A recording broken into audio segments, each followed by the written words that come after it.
देखिए, ये तो लंबे समय से ये बातें छन छन कर आ रही थी। इस बात के कई बार संकेत पार्टी के नेताओं ने दिए और अब इसकी आधिकारिक पुष्टि खुद मुख्यमंत्री जी ने कर दी जब उन्होंने कहा कि उन्होंने 4 मंत्री पद मांगे थे और उनकी सहमति इनके मंत्री बनने में नहीं थी।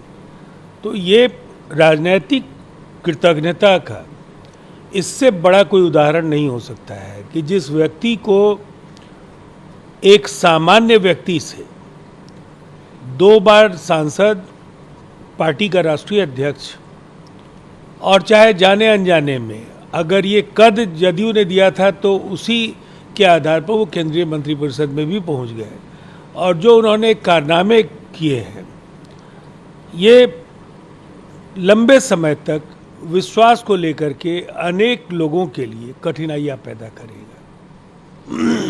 बीजेपी बोल रही है जंगल राज रिटर्न, लगातार हमलावर है। देखिए, ताज़ा एक घटना है।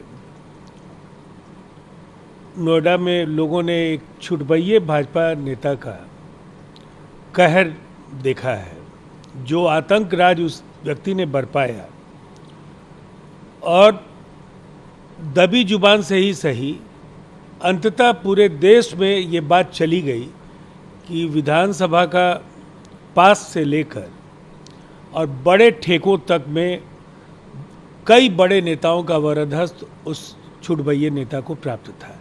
और ऐसे अनेक श्रीकांत त्यागी कहीं हिजाब और बाइबिल के नाम पर लोगों को प्रताड़ित और आतंकित कर रहे हैं, कहीं धर्म का नाम है सुंदरकांड और हनुमान चालीसा का पाठ, लेकिन उसमें जो कहर बरपाने वाले उनके उपद्रवी तत्व हैं वो कानून व्यवस्था के लिए संकट हर जगह खड़े कर रहे हैं।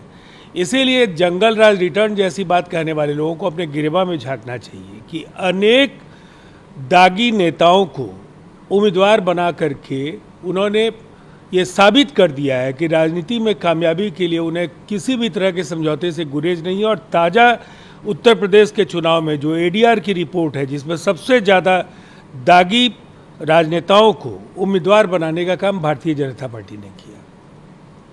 सोनिया गांधी से मिलते हैं और कहते हैं कि बिहार ने दिखा दिया कि भाजपा को से बाहर दिया। देखिए, निसंदेह ये बहुत ही कामयाब मॉडल है। एक ऐसा अलायंस जिसने भारतीय जनता पार्टी को बिल्कुल अकेला छोड़ दिया।